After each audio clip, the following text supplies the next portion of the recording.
Una vez que trabajamos con la unidad imaginaria, entonces ya podemos definir formalmente lo que es un número complejo. Me dicen que a toda expresión en la forma a más bi, donde a y b son números reales e i es la unidad imaginaria, la llamaremos número complejo. Designaremos los números complejos con la letra Z y entonces vamos a escribir lo siguiente. Z es igual a más bi. La i siempre se va a mantener porque es lo que me está indicando la unidad imaginaria y esta a y esta b van a ser números reales. Al decir números reales, acuérdense que pueden ser positivos, negativos, fracciones, etc. Aquí en este pequeño recuadro de la derecha, entonces tenemos diferentes ejemplos de lo que es un número complejo. Fíjense que entonces en el caso de 6 más 4i, 6 sería lo que nosotros llamamos A y 4 sería lo que nosotros llamamos B. Fíjense que cuando me refiero al valor de B solamente menciono el número.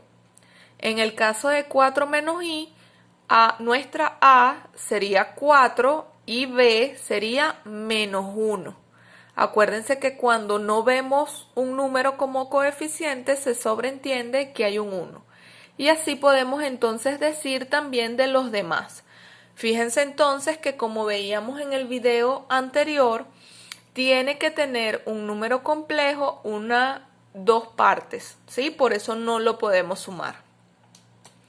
Sabiendo esto, entonces en cada número complejo hay una parte. Entonces nos dicen, llamaremos parte real a la primera componente A y lo indicaremos de la siguiente forma. RE, que significa real, esto es como un subíndice que es de complejo. Acuérdense que el complejo ya lo denotamos por Z y va a ser la A. Cuando nos dicen parte real es esta parte que está aquí.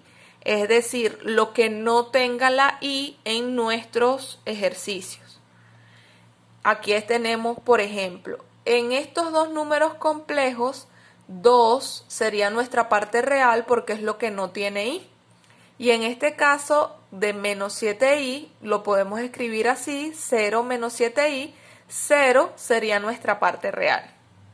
Como hay una parte real, entonces también tenemos una parte imaginaria.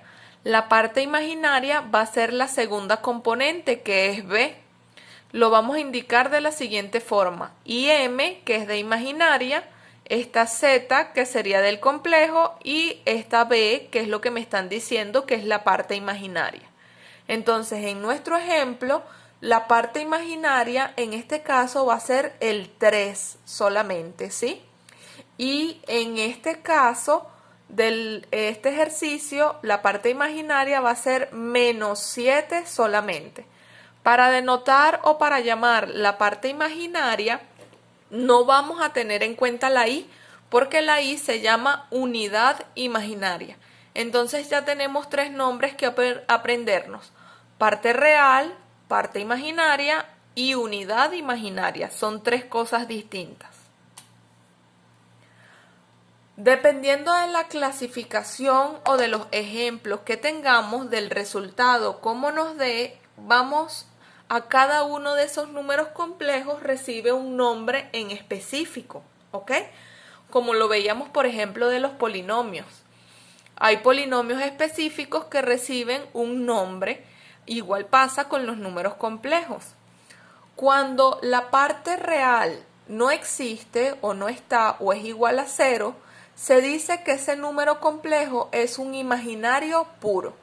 Es decir, por ejemplo, que nosotros nada más tengamos el resultado 2i sin la parte real, ¿ok? Entonces, si nada más tenemos lo que conforma la parte imaginaria con la unidad imaginaria, entonces decimos que eso es un imaginario puro, porque solamente está la parte imaginaria.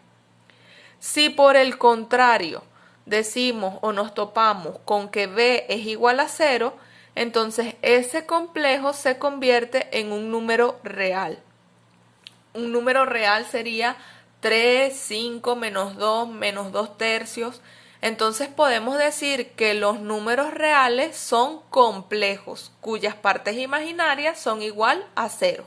Entonces, ¿cuándo vamos a llamar a un número complejo un número real? Cuando la parte imaginaria sea 0. Ejemplo de este segundo caso, z igual a 3. No tenemos la parte imaginaria, solamente tenemos el 3, que sería nuestra parte real, entonces eso lo vamos a llamar un número real. De esta forma, llegamos a establecer un nuevo conjunto numérico, que es el conjunto de los números complejos.